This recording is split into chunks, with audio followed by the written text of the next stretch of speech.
At my daughter's 5th birthday party, not only did my wife fail to invite me her father, she even let Makoto Ito sit in my place. I angrily scolded Makoto for being shameless. But to my shock, neither my wife nor my daughter stood by me.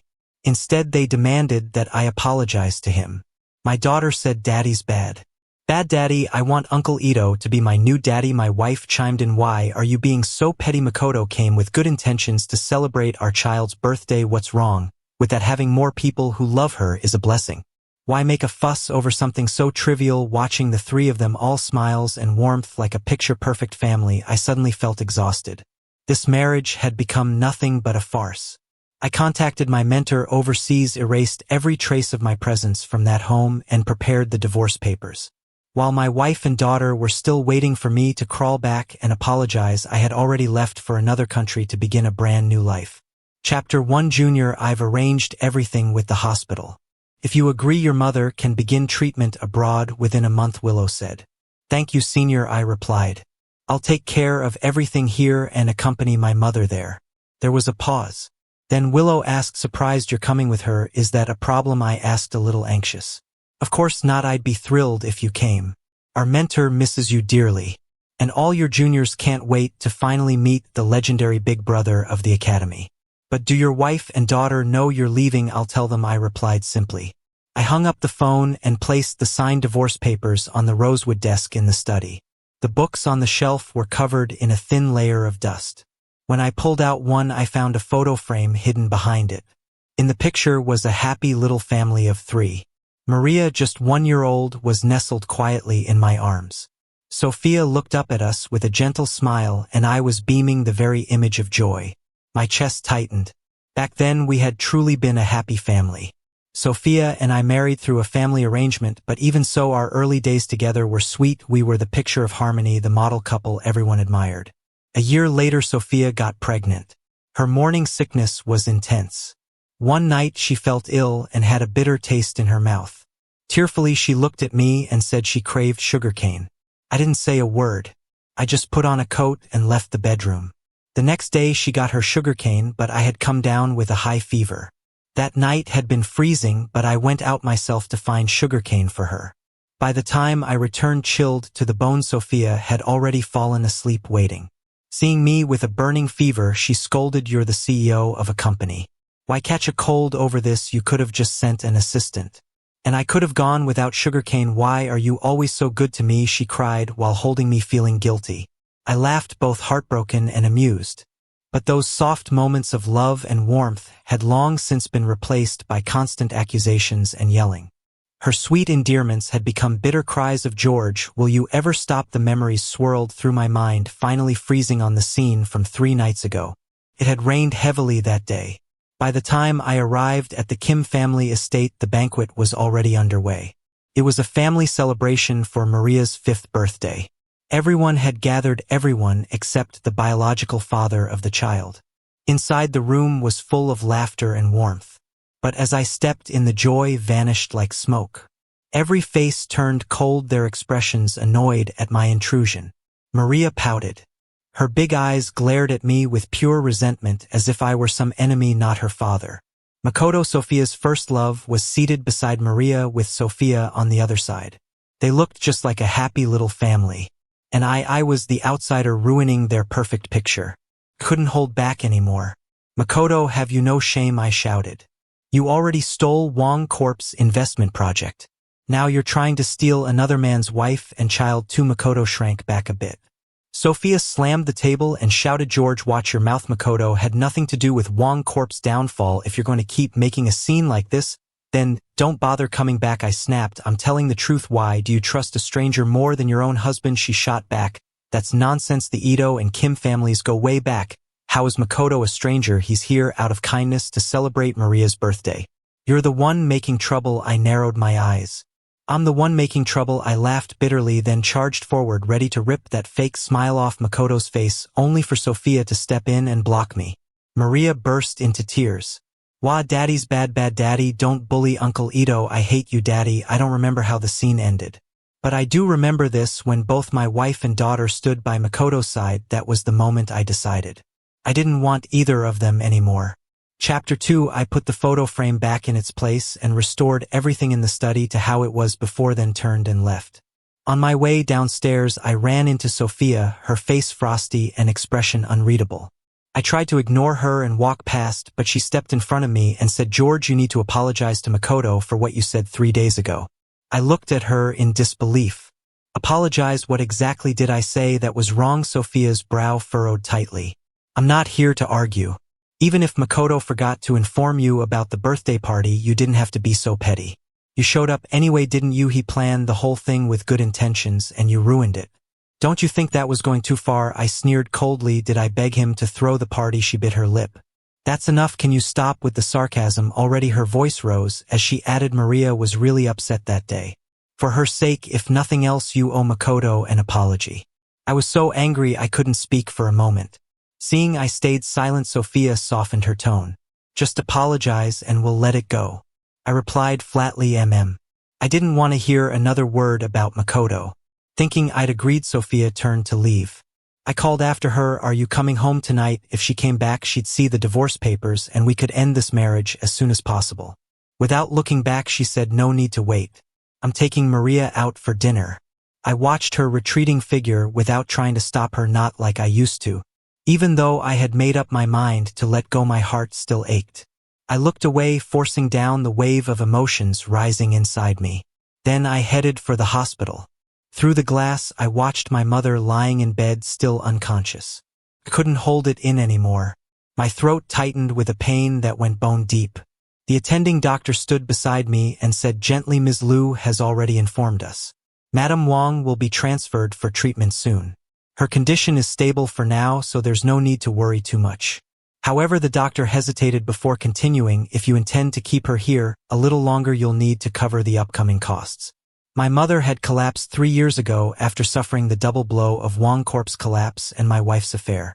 Her condition triggered complications, and she was later diagnosed with a rare disease. Every minute of treatment costs a fortune. I had already sold off nearly all my assets just to barely sustain her current care. I asked, "How much more do you need?" The doctor answered, 10 million yuan. I nodded slightly. I still had 8 million on hand. If I could help Willow close the deal in a few days, I could cover the rest. In fact, Willow had initially offered to cover all of my mother's expenses herself, but I didn't want to burden her.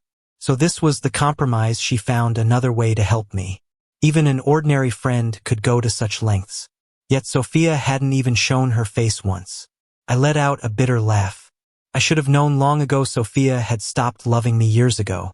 Chapter 3. 2 days later, a biotechnology seminar was held at the convention center. Wearing a sharp tailored suit, I navigated the crowd of researchers with ease.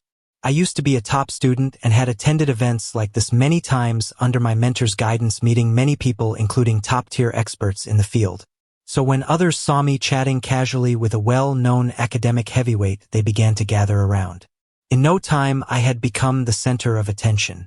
Makoto, surprised by my presence, tugged Sophia's sleeve and said, "Sophia, look, isn't that Georger? What's he doing here? Do you think he found out the Ito group is planning to enter the biotech field and he's here to sabotage us?" Sophia's expression turned grim. Wang Corp never dealt with biotech, and she had never heard of George having any interest in this field. But the Ito group's plans were confidential. How did George find out? While she was lost in thought, the crowd had already dispersed. I was nowhere to be seen. Makoto nudged Sophia again. "Sophia, Chairman Chan is over there. Let's go talk to him about the partnership." She nodded and walked with him. I had seen them earlier too. Watching them arm in arm, looking so close, still brought a pang to my chest. To make matters worse, my business talks hadn't gone smoothly. Frustrated, I excused myself and stepped outside to get some air. At the entrance, a familiar face greeted me warmly. "Are you George?" "Professor Lee," I said in surprise. Professor Lee was a close friend of my mentor and had always been kind to me. "I never expected to run into you here." He nodded, smiling. "It's been years. I heard from old Jean that you got married. How have you been lately?" I frowned slightly. "Everything's fine," I replied. He could sense my hesitation. He comforted me. "Life is never smooth sailing, but as long as you follow your heart, any challenge is just a step forward. George, don't lose yourself. You weren't like this before." I chuckled, the gloom lifting as I recalled my university days. "Thank you," I said. By the way, we have a new project. I wonder if you might be interested. I began to explain the project in detail. Professor Lee's expression shifted from warm to serious. Halfway through, I suddenly paused, my smile freezing as I saw who had arrived. Mr. Lee, I'm Sophia, and this is Makoto, said a familiar voice. They seemed equally startled to see me. Mr. Lee nodded politely. Mr. Ito. Ms. Kim. They exchanged brief greetings. Then Makoto said suddenly, Mr. Lee, the rest of what we're about to share involves company confidentiality. Would you mind asking this gentleman to step away? Mr. Lee looked at me. My expression was calm. He nodded slightly. Of course. Please. Chapter 4. By the time the seminar ended, the sky had darkened and it had started to rain. I had come by taxi and now looked up at the gloomy sky, frustrated by my lack of preparation. Makoto and Sophia walked over hand in hand. Makoto, sounding smug, said, George, you're still here, can't get a cab, why don't you ride with us? His tone was laced with arrogance, practically daring me to react. In the past, I might have lost my temper on the spot, but now I was past caring. His provocations no longer held any power over me. I replied calmly, all right. Perhaps I was too composed. Makoto's eyes flashed with surprise, clearly displeased that I hadn't taken the bait. He thought, shouldn't George be yelling at me by now, but still trying to maintain his nice guy image. Makoto smiled politely. The black Maybach was parked nearby. Makoto and Sophia shared an umbrella. Afraid she might get wet, Makoto even wrapped his arm around her waist protectively. I hadn't brought an umbrella. The rain had started too suddenly and the organizers hadn't prepared enough. Helpless, I used my coat to shield myself as best I could. By the time we reached the car, I was half soaked. The car pulled up at the villa. I stepped out and went inside first, only to realize they had followed me in. Noticing my glance, Sophia said, Makoto and I have something to discuss. Go on up to your room. Seeing my drenched clothes, she added, change into something dry. You'll catch a cold. I said nothing and went upstairs. Moments later, I heard the door of the study opening and closing. My phone buzzed. Professor Lee's student had messaged me to discuss a potential collaboration. I didn't even have time to wash up. I changed into pajamas and started replying. I got so absorbed in the work that I lost track of time. Only after sending the final contract to Willow did I set my phone down. By then, the cold had seeped into my bones. I sneezed, feeling light-headed and nauseous, but I didn't pay it much attention. After washing up, I went downstairs. Makoto had probably left. Sophia was sitting on the sofa reading the newspaper. I asked casually, you're not going out today? She replied, the auction is the day after tomorrow. You're coming with me. She added, this time don't say no one told you. I said, I'm not going. She frowned. Why not? Are you still mad? Then she pulled out her phone and showed me some pictures. Look, this 12-scroll landscape painting, isn't it beautiful? And this carved teapot. Everything she showed me were things I used to love. I knew she was just making small talk. My preferences meant nothing to someone who didn't love me anymore. Chapter 5. The auction was held in a mountainside villa styled with traditional elegance both inside and out. I sat in a corner watching Sophia, Makoto, and Maria sitting together like they were the real family. I had no interest in the auction itself. So I sat there listless, letting the hum of conversation wash over me. Maria said, Mommy, this auction is so boring. I don't want to stay here anymore. Makoto chuckled, be good, Maria. If your good uncle will ask Mommy to give you a reward. All right. Maria shook her head. No, I want to go play right now. Sophia replied indulgently, why don't you let Daddy take you outside to play? Maria pouted and grumbled, then I'd rather stay. Daddy never lets me do anything fun. I don't want to be with him, Maria. Sophia snapped under her breath. Maria turned away in defiance. Makoto patted her head, gently leaned down, and whispered something in her ear. I couldn't hear what he said, but Maria's eyes lit up with excitement.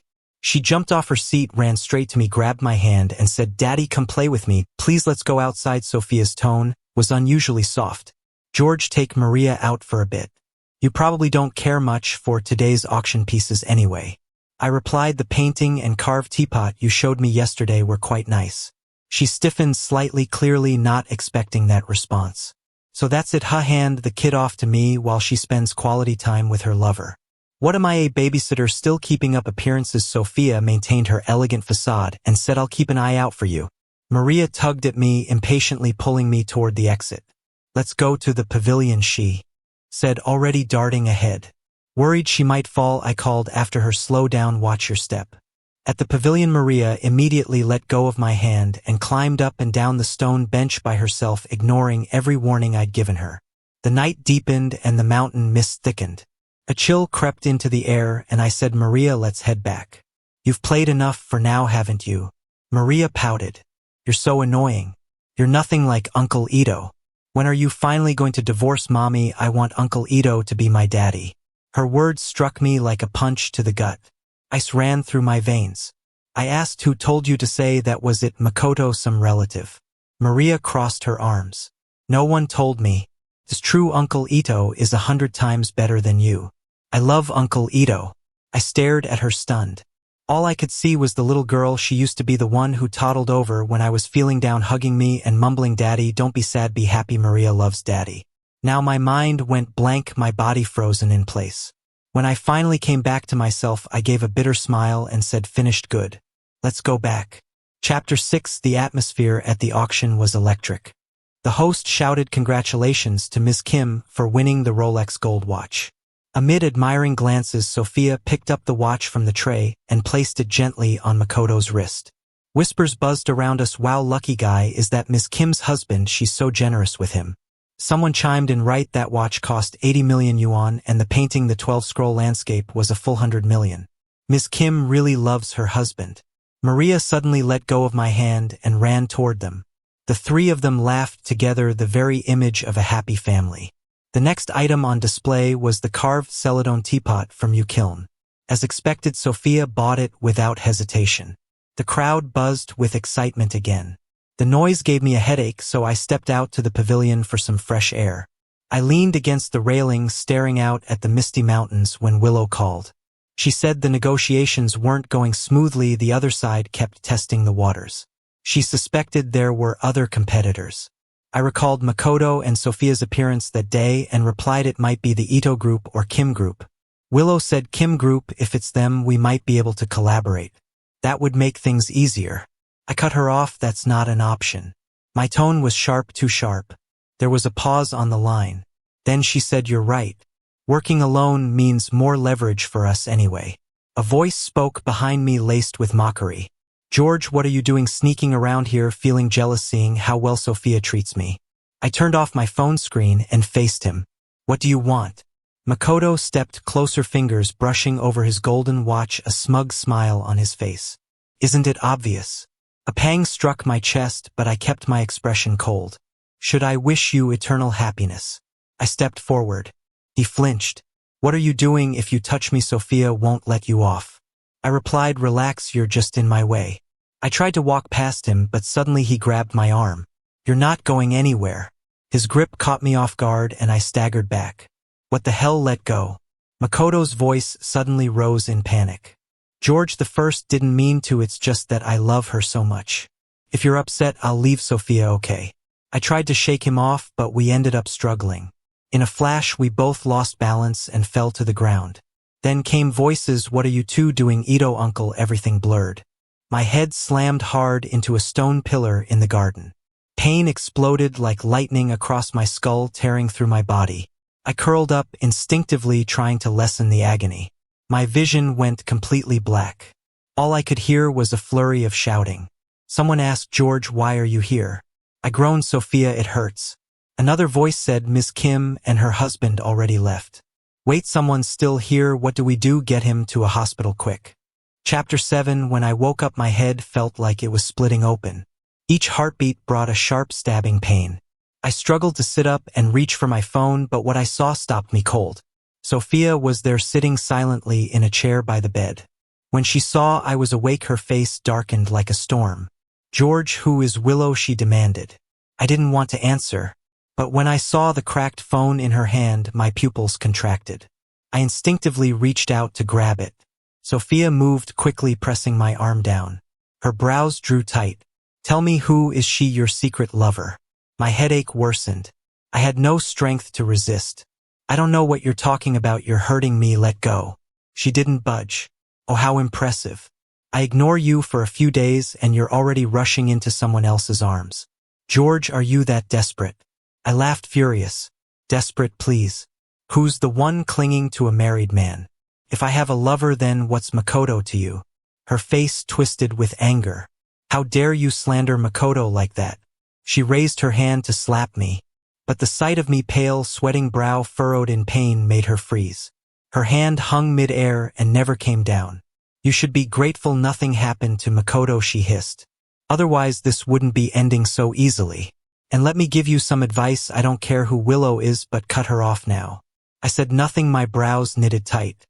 Why could she and Makoto flaunt their intimacy openly, but I couldn't even message a friend?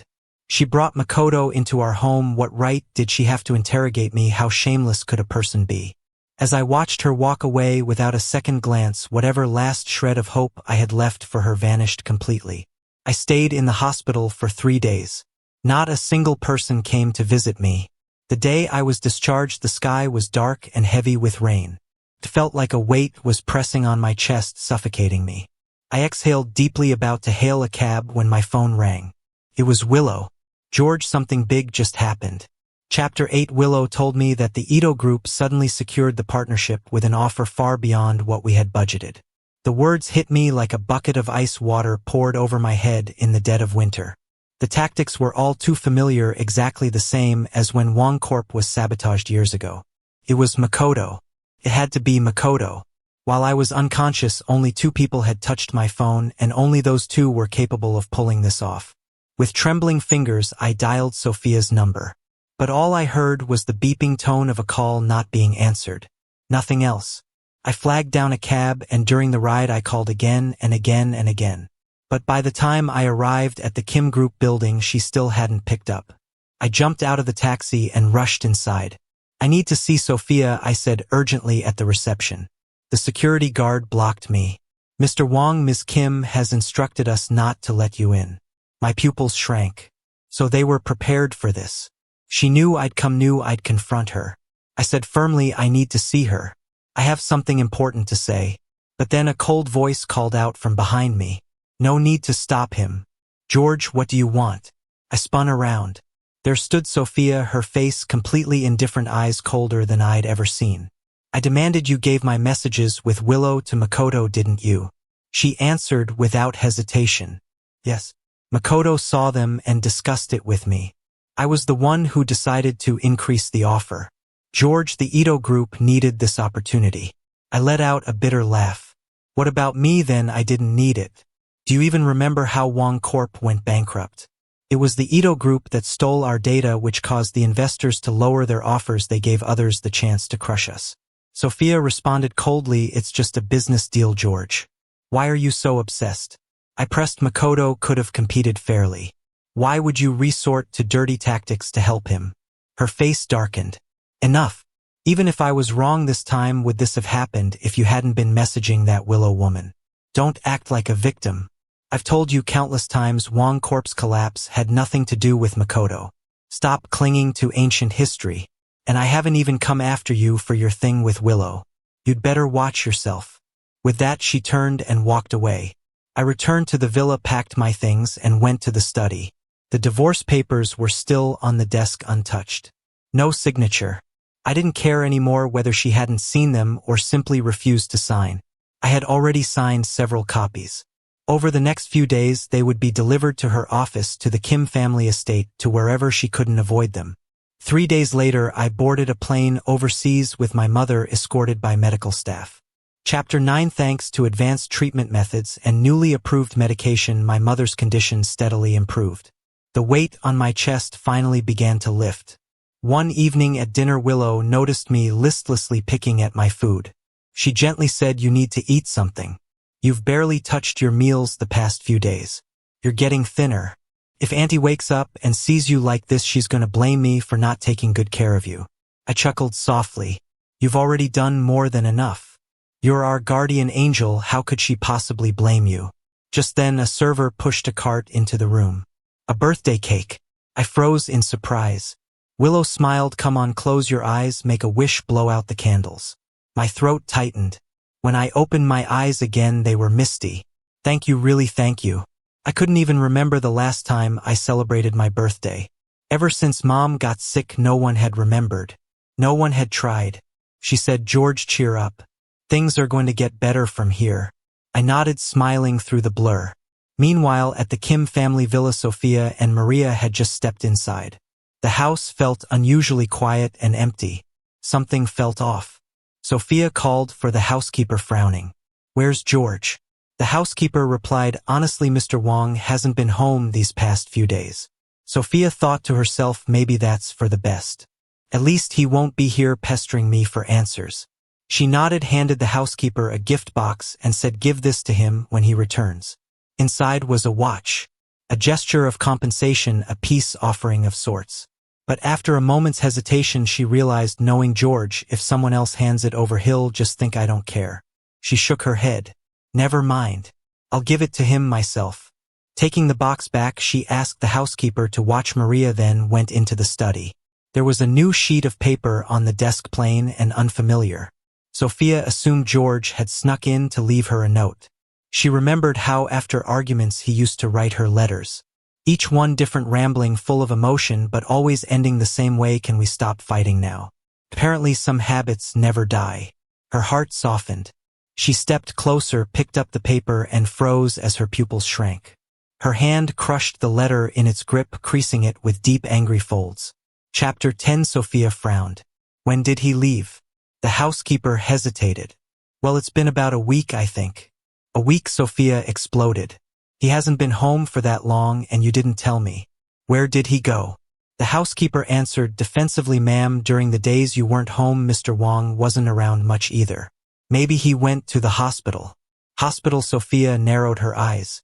What was he doing at the hospital? She tried to sound stern, but anxiety had already begun to bubble beneath the surface. Was it from hitting his head that day, or maybe from getting soaked in the rain? She kept redialing George's number again and again. But all she ever heard was that cold, robotic voice, "Sorry, the number you dialed is no longer in service." She then called the hospital, only to be told that George had already been discharged. Damn it, Sophia gritted her teeth. How dare he just disappear like this? Frustrated, she called her assistant, ordering them to investigate George's whereabouts immediately. Just then, the housekeeper rushed in, flustered. "Ma'am, something's wrong. Mr. Wong's clothes, they're all gone." Sophia bolted toward the bedroom. The room was even emptier than the last time she'd visited. She yanked open the closet, the nightstand drawers aside from her own belongings, everything else was gone. She dashed to the bathroom. Nothing of George's remained, not a single item. A wave of dread swept over her.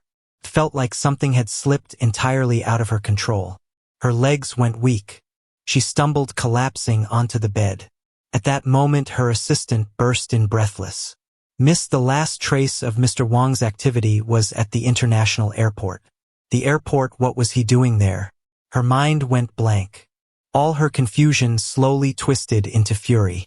She barked, "What the hell were you all doing? He left and none of you noticed anything." Everyone dropped their heads, speechless. She turned sharply to the housekeeper. "You said he'd been going to the hospital." Then to the assistant, "Check all outbound flight records, especially those involving medical escorts." The assistant ran off without another word. Sophia stood there, brows furrowed, head throbbing with stress. Right then, Maria's voice pierced the tense air. "I don't want this bear, I want the bunny."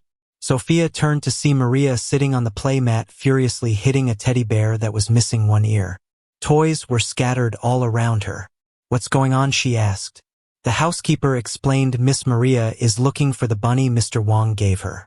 Sophia stared at the toy in her hand, and suddenly a long-buried memory surfaced. Back when Maria hadn't yet been born, George had sat in the garden sunlight, wrapping him in a soft golden glow. He'd been smiling gently, carefully stitching the stuffed bunny, as if it were some priceless treasure. She had leaned against him, teasing, "You stitched it all crooked." He had clapped her away in mock annoyance. That happiness, once warm and vivid, now left only a bitter taste in her mouth. Her chest tightened. Thinking of George, now completely off the grid, she yanked the bear from Maria's hands. "Stop making a fuss." "Bad mommy," Maria screamed, bursting into tears. Just then, the assistant burst back in, voice panicked. "Miss, Mr. Wong's flight, he went to Country D." Chapter 11. Country D. Why would he go to Country D? If she remembered correctly, George had never even mentioned that place before. Could it be for that woman, for Willow? He really abandoned his wife and daughter for her. Gritting her teeth, Sophia barked, "Freeze all the cards under my name." She refused to believe that George wouldn't come back after this. Noticing her worsening expression, the assistant cautiously added, "Ma'am. Madam Wang, Mr. Wang's mother, was also on that flight. It seems George went to accompany her for treatment." Sophia froze. In her memory, George hadn't brought up his mother in a long time. All she remembered was that the woman had been bedridden. The assistant went on, "And Mr. Wang's accounts. They're all at zero. Almost all the money was transferred to the hospital." Hearing that, all of Sophia's anger evaporated in an instant. How could she have forgotten Madame Wang was seriously ill and urgently needed money? How could she have forgotten how George had begged her for help? He had endured so much quietly all this time while she turned a blind eye. The first time he asked for a loan, he had been so humble, so desperate, practically begging her. And what had she done? She ignored his pain, ignored his pleas, watched in cold silence as he slowly gave up on her. Realizing this, Sophia turned abruptly and stormed out. "Where are you going, ma'am?" her assistant called out, hurrying after her, flustered. "To Country D," Sophia snapped. "Book me the next available flight." She was going to bring George back. She would apologize. She would make things right. She rushed out the door and accidentally slammed right into Makoto, nearly knocking him over. "Sophia, you hurt me," he cried, raising his voice dramatically. But Sophia didn't even glance at him. Her mind was consumed entirely by George. Seeing her angry, storming off, Makoto scrambled after her. "Sophia, where are you going, Sophia?" She didn't slow down and he couldn't keep up. Frustrated, he grabbed the housekeeper's arm. "Where is she going?" The housekeeper answered, "Ma'am's going to find Mr. Wang. He's gone missing." Missing, Makoto thought. Wouldn't it be better if George just died out there somewhere? Clenching his jaw, he shoved the housekeeper aside, called for his car, and rushed after Sophia. On the way, he kept calling her again and again. Took a dozen calls before she finally answered. Her voice was sharp and filled with impatience. "What do you want?" "Sophia, maybe George just went away to cool off," Makoto said quickly. "You don't need to worry so much. Maria will be scared without you, and your mom too. We're all worried about you." Sophia's voice turned ice cold. "Shut up. I've told you before, I only treated you kindly out of respect for my mother. Don't overstep your place." She paused, then added sternly, "Don't even think about replacing George." Makoto was speechless. "How can you say that to me, Sophia? I'm only worried about you." Sophia cut him off. "Enough. I'm bringing Maria with me." Then came the final blow, "And you'd better not say a word of this to my mother." Her assistant moved quickly. Following Sophia's orders, she picked up Maria. That night, Sophia and her daughter boarded a flight to Country D. Chapter 12. The plane flew smoothly through the night sky. Outside the window, nothing but dense clouds and endless darkness. Sophia's heart was in turmoil. The long night was silent, leaving her alone to swallow waves of regret. Her mind wandered from the sweetness of their newlywed days to the bitterness of their most recent argument. And finally she remembered who George used to be. At 18, George had shouldered the entire Wang Corporation after his father's death all by himself. He moved with ease through high society, radiating confidence and charisma. It was then that Sophia had fallen for him at first sight. At 20, he shone even brighter. He was the prized protege of a renowned researcher, speaking eloquently at conferences. Sophia became even more certain that he was the one she wanted to marry. At 22, he was gentle and attentive, their newlywed days filled with love and laughter. Sophia had secretly vowed to love him for life. At 23, he became a father. The three of them were a happy little family. Those were the happiest days of Sophia's life. But everything changed when he turned 26. That was when Makoto returned to the country. Sophia's mother had always disliked George and had long hoped to pair Sophia with Makoto instead. Then came the collapse of Wang Corporation. George had insisted that the Ito group had used underhanded tactics, and he questioned why Sophia refused to investigate further. Soon after, Madame Wang fell critically ill. While George was overwhelmed, Sophia's mother took the child away, banning George from seeing his daughter. From that day on, the father and daughter became strangers. And Sophia, she had chosen indifference time and time again. She stood against him instead of beside him. She watched him suffer alone, watched him panic, watched him slowly lose all hope. She had even been secretly pleased thinking that George had finally learned to dedicate himself entirely to their home, to embrace the role of a stay-at-home husband. All along she believed she was the one in control of their marriage, that George depended on her to live. Only now did she realize just how terribly wrong she'd been. How could she have forgotten that George was once talented and full of light, and that it was for her that he dimmed that brilliance, restraining himself to play the role of the perfect husband. Forgotten that as his wife she should have stood by him. Forgotten that what she loved from the beginning was the man who was bright, confident, and full of fire. She had drained all the love from him and then blamed him for not loving her anymore. Sophia pulled out the divorce agreement from her coat pocket. She read it over and over. No claim on property. No fight for custody. All he wanted was a clean break. Tears dropped onto the page, smudging the ink. She covered her face, trembling as the tears spilled silently down her cheeks. George's determination was written in every word. And now she was scared, terrified. Only when he was truly gone did she realize how much she loved him, how deep her regret ran, and how it was already too late. Beside her, Maria slept peacefully, clutching her little teddy bear, still unaware that her father had already left them. Perhaps in her dreams she was still upset, still blaming Sophia for yelling at her and Uncle Ito when her father went missing. Sophia watched her daughter quietly, emotions tangled and heavy. Maria hadn't always been like this. She used to be sweet, polite, gentle. Not this angry, spoiled little tyrant. Sophia knew something was wrong, but she'd let it happen anyway. She had stood by watching Maria speak to her father with cruelty and had said nothing. She let it slide again and again. Sophia let out a long sigh and gently stroked Maria's head. Softly she murmured, "Maria, let's apologize to Daddy together, even if he never forgives us." Chapter 13. By the time the plane landed, the sky had already brightened. Sophia hadn't slept all night. Her eyes were bloodshot and exhausted. Her assistant had contacted the local branch to help search for clues, but came back empty-handed.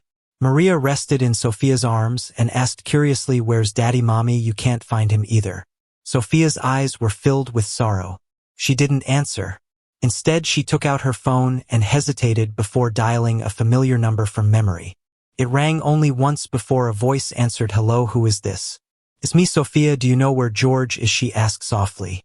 Before she could finish her sentence, the call abruptly ended. She tried again, then again, until her screen told her, "You have been blocked." Maria, not understanding what her mother was doing, turned her gaze to a family nearby. A father, mother, and their child. The child laughed joyfully as the father played with him while the mother held him gently. They looked so happy, like a real family. Maria didn't know why, but she felt a strange twinge of envy. Her mother was holding her too, but her daddy wasn't there. Uncle Ito could play with her, sure, but he never laughed like that, never truly smiled. Children are sensitive. Maria had always felt that Uncle Ito didn't really like her. But for some reason he always gave her whatever she wanted. She felt confused. At the auction that day, Uncle Ito told her, "If you tell your daddy that you hate him, he'll love you more." But why did Daddy look so hurt that day? Why did he cry? Why was he gone now? Suddenly Maria missed her dad. Meanwhile, I removed my gloves and looked up to see Willow's face clouded with displeasure. "What's wrong, Willow? Who was that on the phone just now?" I asked casually. She replied, "Spam call. I blocked it." Willow smiled naturally. "Professor was looking for us. Come on, let's go." I didn't suspect a thing. I nodded and followed her. In the office, David listened as we reported our recent experiment progress, occasionally chiming in with insights. I nodded eagerly, trying to memorize every word he said. Every comment felt like gold. Toward the end, David's voice softened. He returned to his usual warm demeanor and said, "It was just one business deal. Don't let it get to you. Especially you, George. Don't blame yourself." I lowered my gaze, voice subdued. "It was my mistake.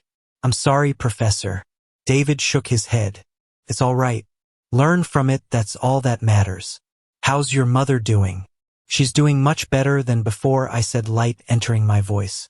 "The doctors say if recovery continues at this pace, she might even wake up in a few days." I bowed deeply to both of them. "It's all thanks to you and Willow that I could bring her here for treatment." Willow quickly stepped forward to help me up. Don't say that, Junior. You're giving us too much credit. David also nodded. It's not our credit. It's yours. George, if you hadn't made the decision to turn your life around, no one, not even us, could have helped you. My eyes reddened. Then David looked at me sternly and said, regret is a good thing.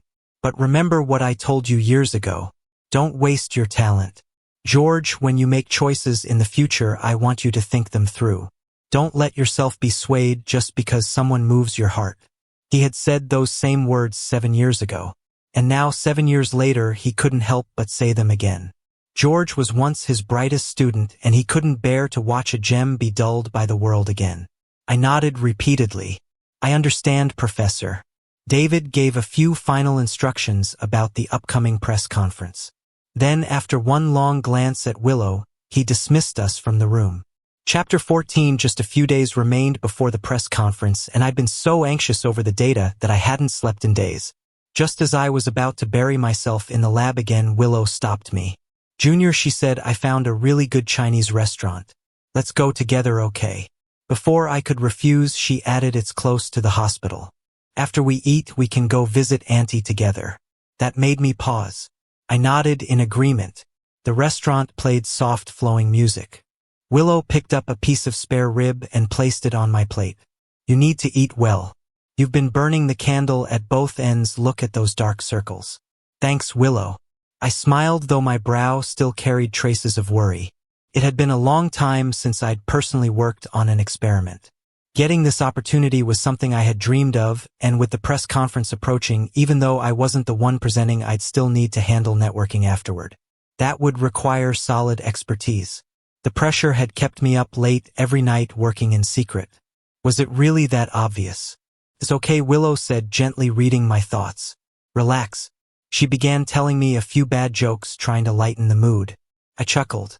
You're still not great at jokes, huh? Willow raised her eyebrows with mock pride. Come on, I'm hilarious. I laughed and nodded. Sure you are. After dinner, we headed to the hospital. My mother was still lying quietly in bed, but her face looked so much better.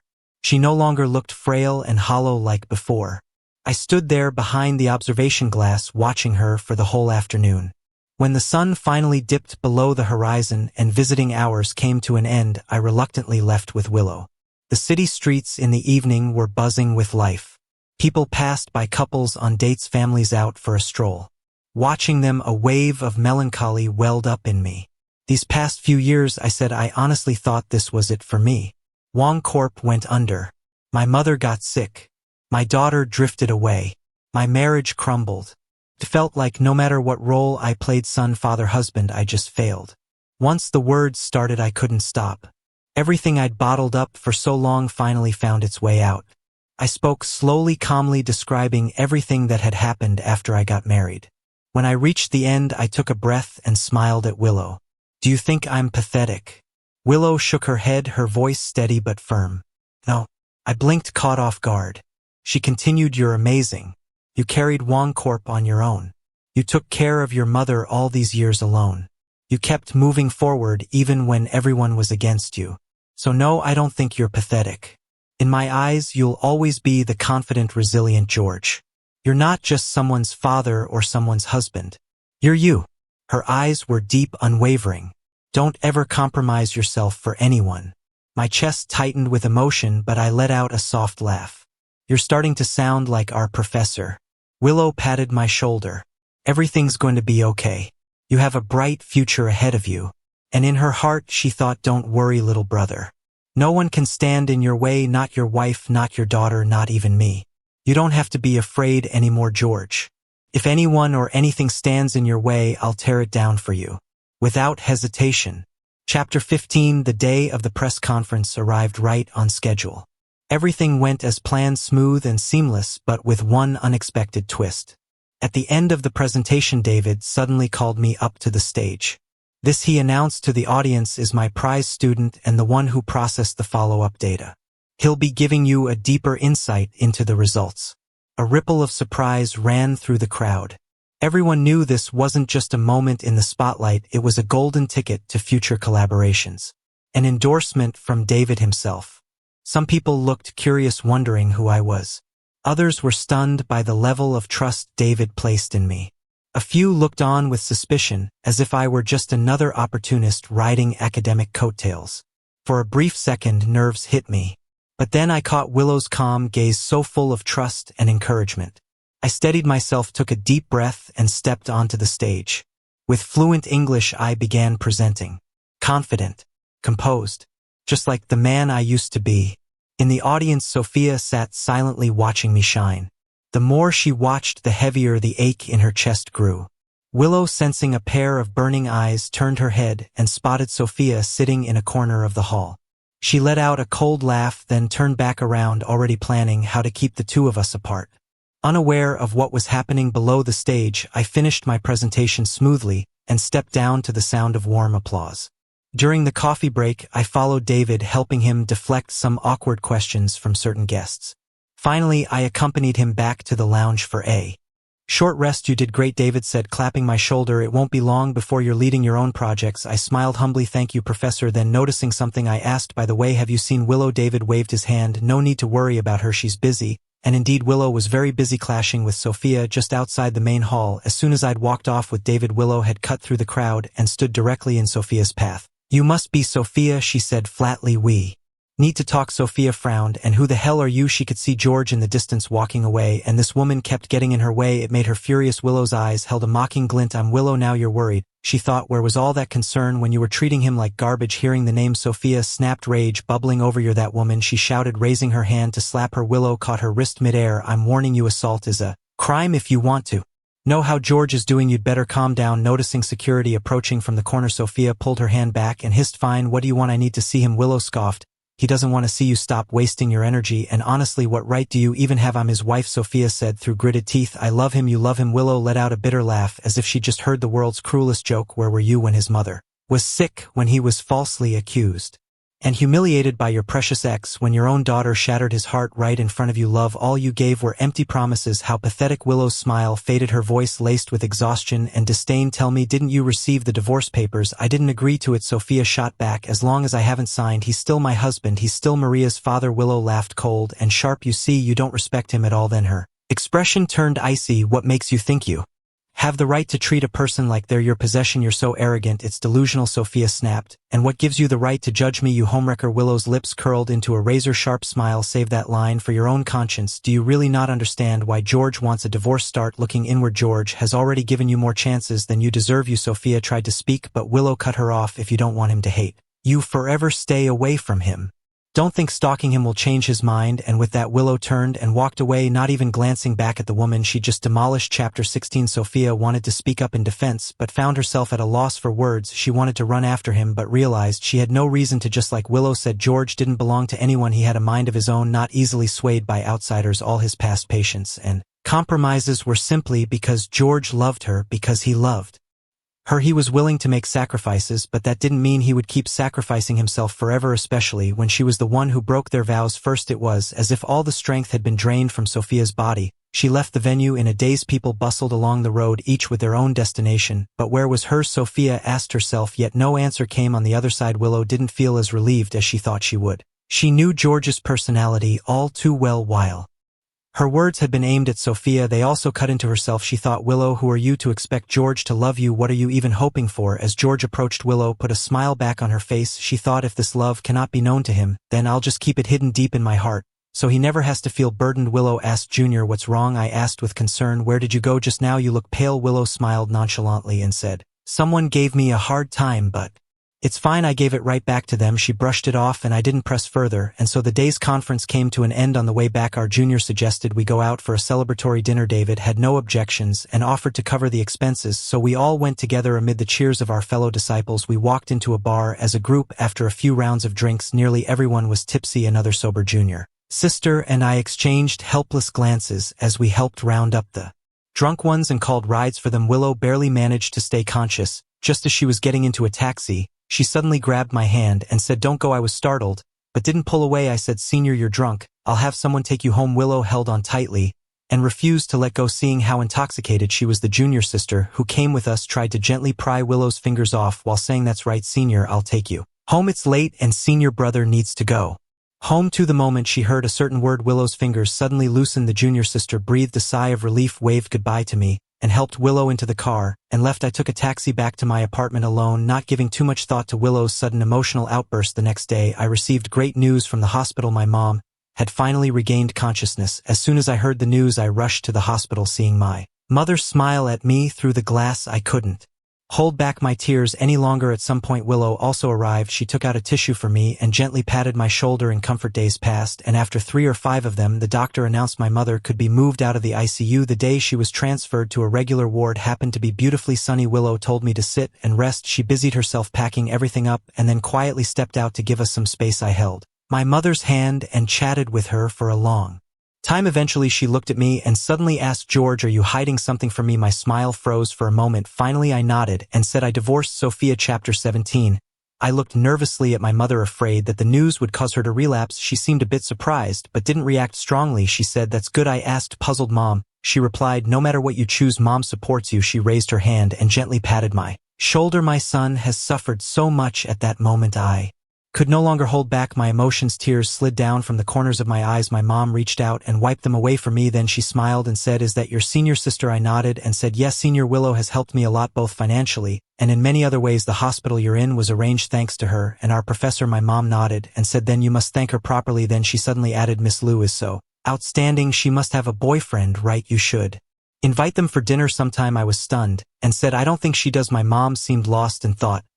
Then she asked, "So, are you planning to continue with scientific research in the future?" I nodded and said, "I still preferred." "I'm sorry, Mom, I'm just not cut out for business." She shook her head and said, "Like I said, I support every decision you make." Back at the lab, I was visibly more relaxed to make time to visit my mother. I became more efficient than ever, so much so that it left others amazed. "My junior," exclaimed the legendary senior brother, "really is a beast." He shook his head with admiration, sparking a wave of agreement. Our advisor called me over, looking a bit embarrassed as he pointed to a child beside him. Her mom dropped her off without saying a word. "I've got a meeting to discuss a partnership and no time to watch her. Can I trouble you to look after her for just a little while?" There was no reason for me to refuse, so I immediately said, "Of course, don't worry." He added, "Sorry for the trouble." David hurriedly gathered his things and left, not forgetting to tell his granddaughter before he walked out, "Be good and listen to your uncle." The little girl nodded sweetly and said, "I will, Grandpa." I wasn't sure where to take her. The lab was too dangerous with all the chemical reagents, and the office was too boring. The little girl politely introduced herself. "My name is Ewan, and Uncle, can you take me to the park nearby?" So I took her to the park. Everything was new and exciting to her at first, and then tried to act composed, but in no time she was running after butterflies, full of childlike joy. I followed closely behind her. Suddenly someone dashed out and grabbed an and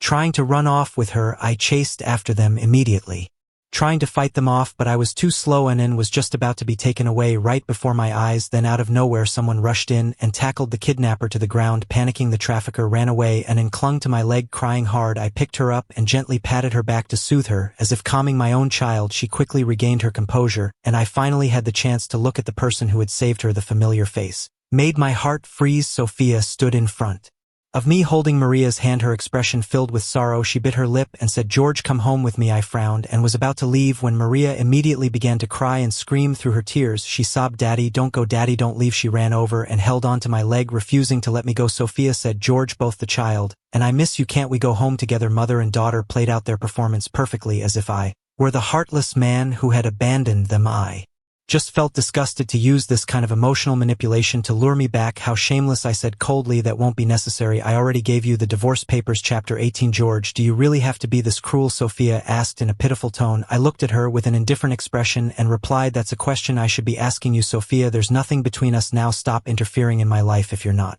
satisfied with the divorce agreement, we can go to court, but if it came to that, even the last shred of dignity between us would be gone." Sophia read between the lines, her fists clenched tightly as she asked, "So you don't even want the child?" I glanced at Maria, who was still holding on to me. My voice was calm. "No, I don't." Maria was stunned. She had never imagined her father would say he didn't want her. Frozen in disbelief, she didn't react as I quickly pulled away from her and turned to leave. Moments later, Maria snapped out of it and began crying as she tried to chase after me, but in the blink of an eye I got into an unfamiliar car and was gone. Maria cried harder and harder. Sophia stood silent for a moment before she picked up Maria and flagged down a taxi to follow me. Meanwhile, Willow glanced in the rearview mirror at the taxi chasing after them and let out a cold laugh as she turned the steering wheel sharply. She thought, "Sophia really is like a lingering ghost. I guess that warning a few days ago did absolutely nothing." You and noticed the weird atmosphere inside the car and asked why aren't you talking, that auntie just saved me.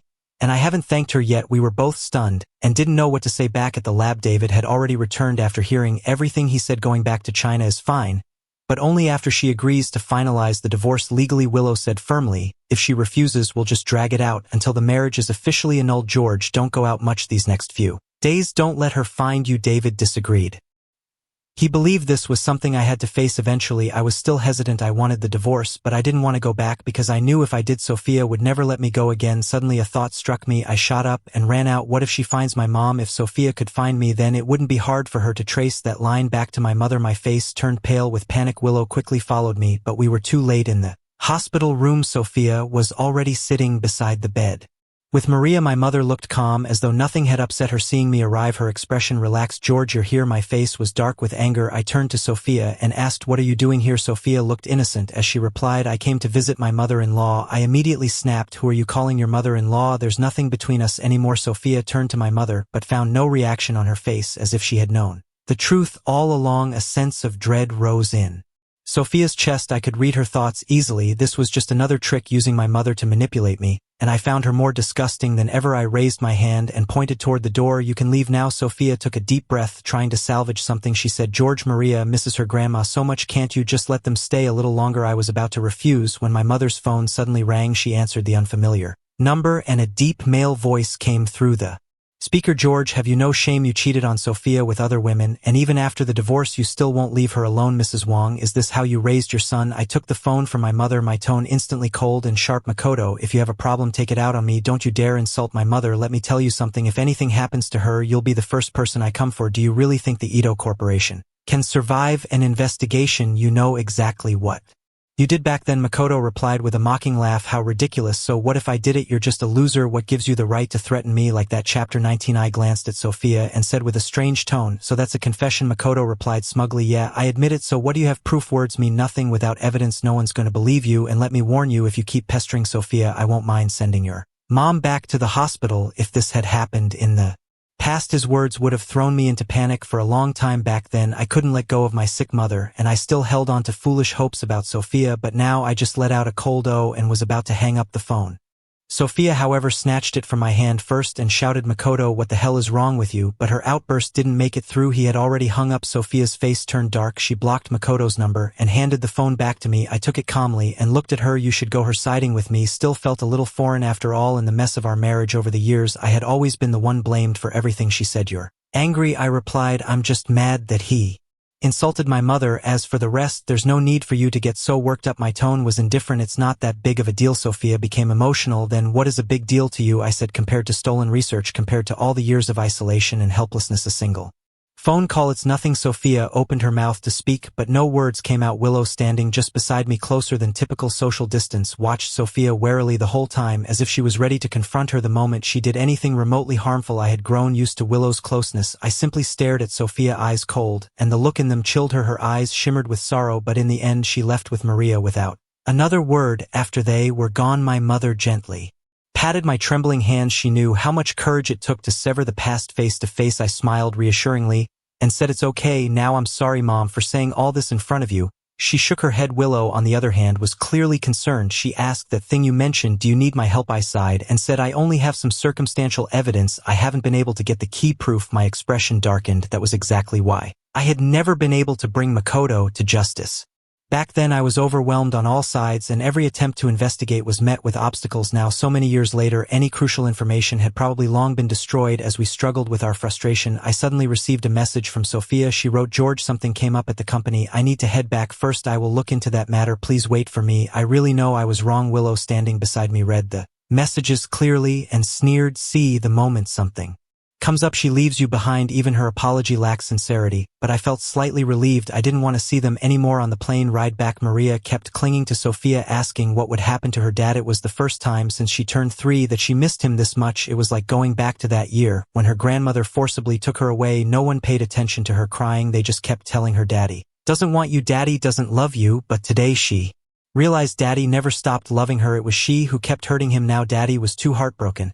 So this time he really left. Thinking that, Maria began to cry again. She sobbed, Mommy, does Daddy really not want me anymore? Really? Sophia rubbed her temples, trying to comfort her, but didn't know where to begin. By the time the plane landed, Maria had cried herself to sleep. Just as Sophia stepped off the plane, she saw Makoto waiting at the arrival gate. Chapter 20. Makoto approached with a wide smile, trying to grab Sophia's hand, but she coldly shook him off. Get lost. Makoto looked disappointed. Sophia, are you upset? Did George argue with you again? Sophia shot him a glare and said, stay away from me. Makoto, I've told you this countless times. There's nothing between us. Leave now. I don't want to see you. Makoto tried to persist, but was quickly escorted away by 2 security guards. Sophia's secretary rushed over to report the company's current situation. Sophia handed Maria off to the housekeeper. She didn't want to send Maria to her mother's place, but she also couldn't leave her alone at home. She instructed, don't let Makoto go near the old estate.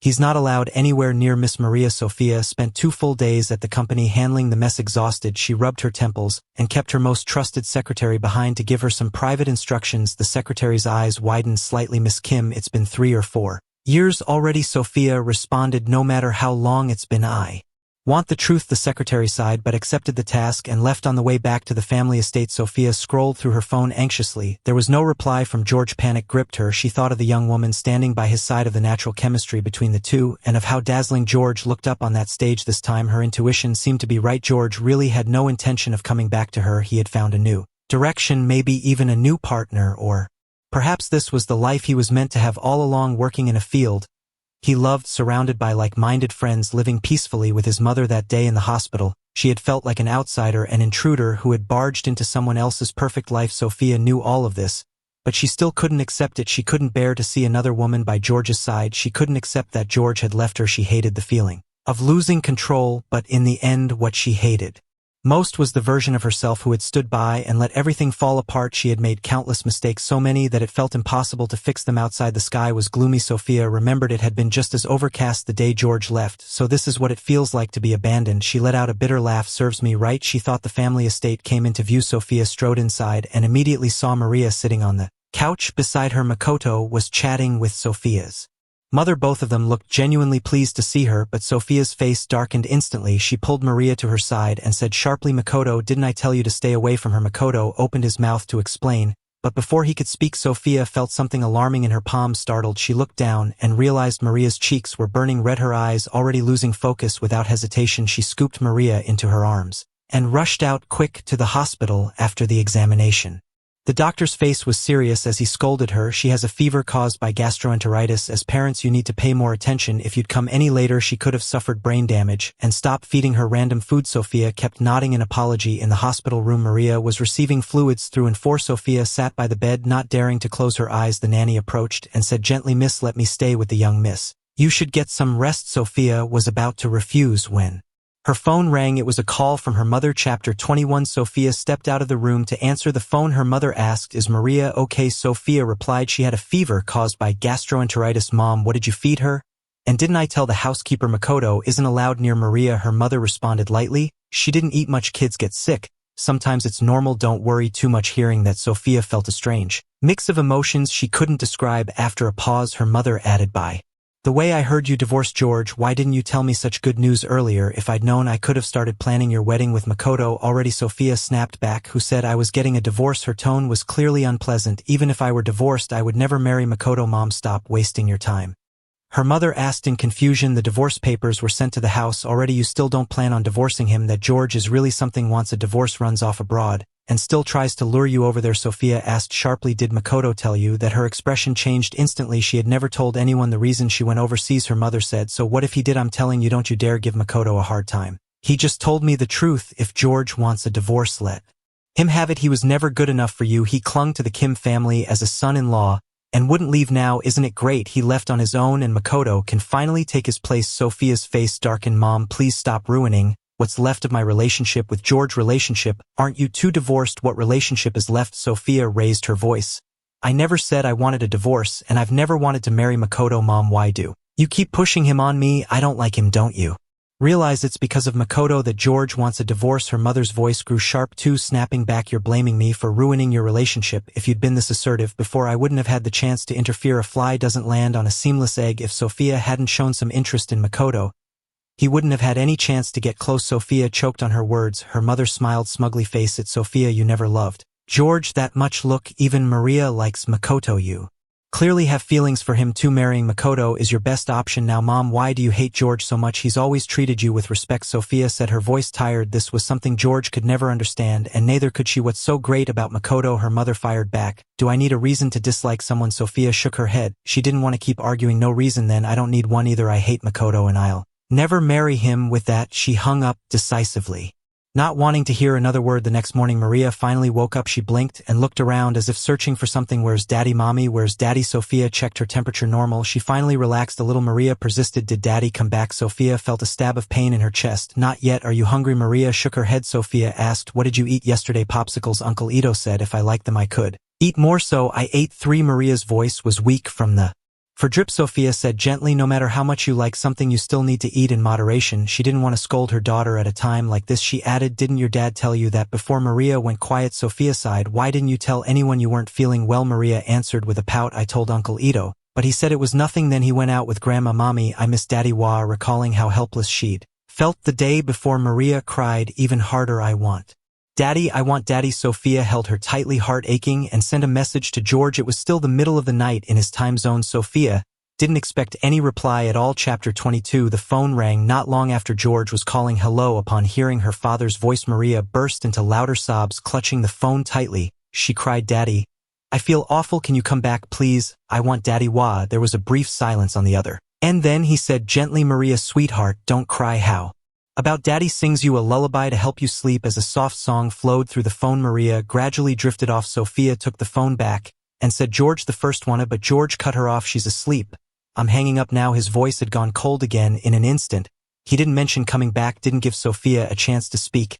He hung up decisively. Sophia stood there blankly and numbly tucked Maria into bed. Meanwhile, I sat on my own bed, unable to sleep. Maria was my flesh and blood. Even though I felt bitter, the love of a father was still real. Her hoarse crying voice tore at my heart. I knew instantly she had to be feeling terrible, but still I hadn't caved. The next day, I told my mother what had happened. I said, I don't know what to do. Maria's my daughter. I can't just ignore her. She replied, then go see her. You're her father. That's your right. It has nothing to do with whether you're with Sophia or not. My mom could now get out of bed for short walks. I helped her down the hallway to get some air. She said, don't overthink things. I smiled in relief. I'm lucky to have you, Mom. The days passed quietly for the next half-month. I was in a good mood. My mother's condition was under control, and she could now move around normally. I planned to bring her home to recover, but just as I left the lab, I unexpectedly ran into Sophia. It had only been 2 weeks, but she looked much more worn down. The dark circles under her eyes were impossible to hide. She held a bouquet of roses in her hands and smiled when she saw me. George the first came. My tone was cold. How did you find me? What are you here for? She said, Maria really wants to see you, and I was worried about your safety here alone. So I came to check on you. The last time had given Sophia a new idea. George still cared for Maria. She knew it was despicable to use the child to tug at George's heart. But even if he scolded her, she wanted to try. She continued, today is also our wedding anniversary. She offered the flowers, but I didn't take them. I let out a cold laugh. Anniversary, that doesn't mean anything anymore, does it? And do you really think a child can trap me? Sophia, the agreement clearly states that custody belongs to you. What exactly are you still clinging to? She bit her lip and said, but you're still Maria's biological father. She misses you so much. She knows she was wrong, and from now on I promise I'll teach her to be respectful and never upset you again. George, can you come back with us? I said no. She asked, why? George, do you really want Maria to grow up without her father? I replied, I'll always love her, but that has nothing to do with our divorce. I'm her father. I'll wish her well on holidays, send her gifts, be there when it matters. I didn't want to keep arguing. Sophia, doesn't it exhaust you holding on to someone who doesn't love you? No, I love you, George the first, truly love you. Sophia wanted to say it aloud, but found herself unable to speak, because even she couldn't believe those words anymore. She did love him, but so did she hurt him. Lowering her gaze, she said quietly, there's really nothing between Makoto and me. I've already sorted things back home about what happened back then. I'm close to finding the truth. George, can you come back with me? I answered calmly, whether there is or isn't, it doesn't matter. Makoto hurt me. He hurt my mother. I'll never forgive him, but I no longer care what you and he may have had. Sophia, can't we just part on good terms? As for the truth, I'll find it myself. I admit I once loved you, but now it's too late for anything else. After those final words, I turned and walked away without looking back. Chapter 23. Sophia stood frozen in place. She had known from the very beginning that it would come to this. The roses in her hand were vivid and Beautiful now, but in a few days they would wither and dry, just like the love between them, once fiery and passionate, now reduced to nothing but fragments. She didn't go after him, she simply watched as George walked farther and farther away until he vanished from sight. In fact, she had visited the hospital that morning to see Mrs. Wong. Mrs. Wong hadn't turned her away. She greeted Sophia with the same warm smile she had worn the first time Sophia had come to visit as a potential daughter-in-law. Polite and gracious, she waited for Sophia to speak first. The room was climate-controlled, cool, and comfortable, yet Sophia was drenched in sweat. She didn't know where to begin or how to tell Mrs. Wong the truth. Mrs. Wong sighed softly. She had met Sophia years ago. Back then Sophia had been radiant and confident, commanding the business world with ease. When she came to the Wong home 7 years ago, she was mature and capable, and when she spoke of George, it was with heartfelt affection. It was for that reason that Mrs. Wong had agreed to their marriage, but even someone with a happy marriage like Mrs. Wong had forgotten. Feelings change more easily than anything else. She understood why Sophia had come today to ask for help, to beg her to persuade George. Sophia's eyes were full of guilt, but who could say what the next 7 years would bring? Sophia said, "Mom, please help me talk to George. The first no, I wronged him, but can't you ask him to give me one more chance, just one? I promise I'll treat him well for the rest of my life." Mrs. Wong replied, "Sophia, you said the same thing to me 7 years ago." Her tone was still gentle as she continued, "You said you'd love him for life, take care of him forever, and now, Sophia, are you and Makoto truly innocent?" The calmness in her voice was enough to stir a storm within Sophia's heart. Mrs. Wong went on, "Ask yourself honestly, how many chances have I already given you over and over again?" He hoped you'd take his side. "I can keep giving you chances, but love doesn't work the same way. It fades slowly with every disappointment. You did one kind thing and now want to erase every past mistake. Even if you loved him for the rest of your life, how would you repay the hurt you already caused?" Sophia said quietly. "This time is different." Mrs. Wong gently interrupted, "Don't rush to defend yourself. You think someone else tempted you away, but Sophia, if you truly loved him, you wouldn't let him suffer even the smallest grievance." Sophia's face grew even paler. She said, "I didn't know what else to do, Mom. I really didn't. My mother kept giving him a hard time. I thought if I pretended not to care, she'd stop targeting him. I only saw Makoto as family. There was never anything between us." Mrs. Wong responded calmly, "Those are words you should have said to George, not cried out to me." She added, "You looked down on him. You thought he was just a house husband, that there were things he didn't need to know, that relying on you was enough. But you were wrong, Sophia. That was never what he wanted." Her gaze shifted toward the doorway. Willow had arrived, clearly anxious, afraid Sophia would upset Mrs. Wong. Mrs. Wong offered her a reassuring glance. Then she turned back to Sophia and said, "I won't speak for you. If you want to try again, go find him yourself." She gestured toward the door. "But if George says no, don't cling to him any longer." Chapter 24. Sophia quickly returned to the country. Her secretary had already gathered all the available evidence. "The trail is too cold, Chairwoman," the secretary said. "What we have isn't enough to fully convict the Ito group." Sophia replied calmly, "That's fine, just do as I said." Soon a scandal broke across the city. News of the Ito group engaging in malicious business warfare spread like wildfire. The company's stock price plummeted while the Ito group scrambled for damage control. An anonymous whistleblower leaked the final piece of evidence, with the police stepping in. The truth was fully revealed. The Ito group went bankrupt, torn apart by competing family interests, just like the Wong family had been years ago. Makoto was now terrified. Without the backing of his family, his dream of marrying Sophia was nothing short of absurd. He desperately tried to find another way. 3 days later, a new scandal broke out. Rumors of Sophia having cheated during her marriage spread throughout the city. The evidence, too authentic to dismiss, caused the Kim Group stock to crash. Sophia was overwhelmed trying to contain the damage. Even the retired Kim patriarch had to step in to help clean up the mess. But in the end, the blow to the Kim Group was irreversible. Though Sophia publicly declared the rumors false, a leaked copy of the divorce agreement made the cheating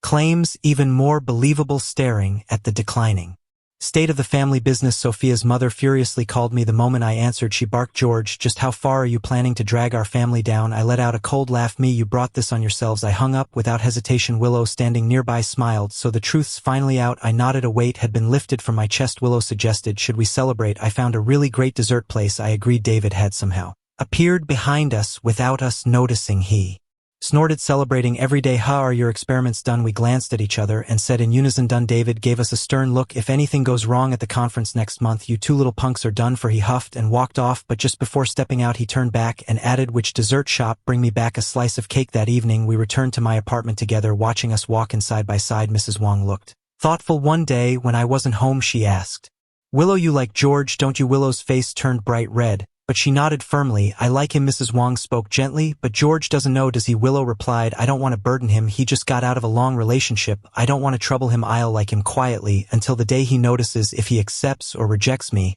I'll respect that." Mrs. Wong asked, And if George rejects you word by word, Willow answered, that's okay, I'll still like him, whether or not he likes me has nothing to do with how I feel. Her eyes were sincere. As long as he's happy, I'm content. Mrs. Wong was briefly at a loss for words. You're too persistent. Willow smiled brightly. Everyone should have something they're willing to hold on to. Besides, I've liked him since 10 years ago. A month later, the academic conference went smoothly as a fresh face I shined on stage, silencing all doubts. Afterward, Willow handed me a large bouquet of roses. Congratulations, Junior. I smiled and graciously accepted the applause and the flowers. That evening at the celebration, my mother also attended. She pulled me aside and handed me an envelope. Curious, I opened it. Inside was the divorce agreement signed by Sophia. Tucked behind it was a small note that simply read, I'm sorry. The first I'm sorry was written in bold strokes, clearly Sophia's handwriting. The second was shaky, childish. Maria had written it carefully, copying the style. I gently placed the note back in the envelope, my face lit with a peaceful smile. 7 years of